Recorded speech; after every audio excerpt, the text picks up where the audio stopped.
to Kotonkan because BRO UK has recently added the Arkan Army to the Argentina case, which issued arrest warrants to the military and other for the genocide. So could you tell us how you came to this decision?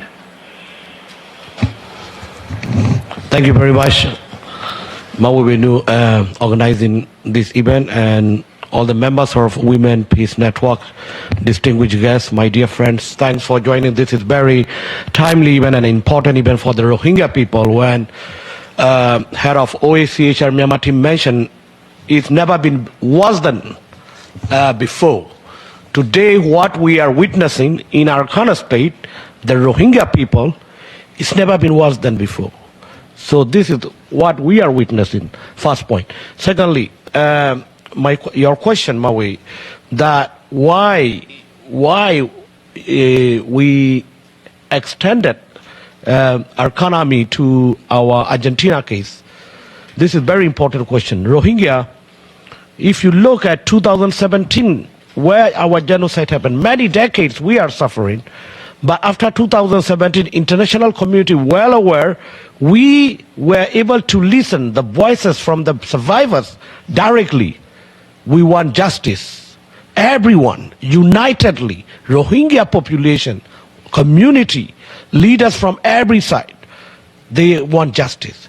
Because the brutality of the military, we have suffered. Now, this is another group, which is Arkan Army, we're looking at. And one thing, what we're looking at is 2017. We need to see that when 390 villages were burned down, thousands of Rohingya women were raped, and about 800,000 Rohingya fled. One thing that men with the military together, some Rakhine extremists, and including border guard force, many Rakhine officials joined there to expel Rohingya community. If you look at our arrest warrant of Argentina, there is one Rakhine village officer. As we Rohingya all aware, many Rakhine officials are there. So one Rakhine, his name is Choshi, he is from Chukping. He was the person who led with the military to burn down many Rohingya houses, many Rohingya leaders to kill. That's why today from Argentina court, we got arrest warrant from him. We have to see that out of 25, 23 military top generals and 22 top generals and 3 civilians in our Argentina arrest warrant. So now what I'm bringing to your attention is that time, what's happened in 2017, the people who joined, they are, perpetrators is one, but different entity now. Some perpetrators, they joined Arkan Army. Many border guard force, they shifted. Many Rakhine officials, they shifted with, they shifted to Arkan Army. They converted or whatever way you use it. So that is the issue we have to look at. As head of OACHR have mentioned, we have seen the report, rivers of blood in Tan Shau Ken, the testimony given by one villager. And I visited to Bangladesh refugee camps recently. I met many survivors. Is the horrific,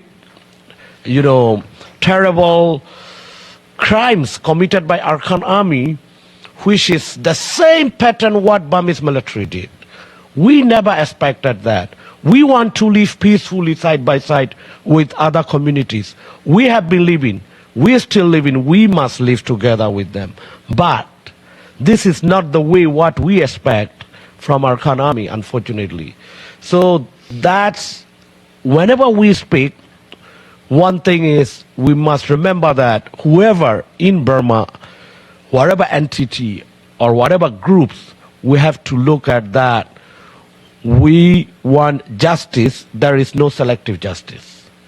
That is very important, because we're looking at future, inclusive future federal union moving forward. All the ethnic groups of Burma suffered many years by this military. If now we see this kind of atrocities, we must get our justice, because nobody have right to enjoy the impunity. We call in many decades to stop impunity of Burmese military. Now, if we see these kind of crimes, we must bring whoever responsible to justice, because we can feel it. Can you imagine one family out of 25? He lost like around 18 people. His grandson, granddaughter, his son, his sister, his daughters-in-law, and all men telling me the story from Puyasuri. Some of them are my relatives, my dad, paternal relatives, very near to the village where my dad grown up. That is what we got, those testimonies. So, important thing is, of course, we want to go back our country, we want to live side by side, but justice and accountability is the forefront line of anything here. Thank you. I stop.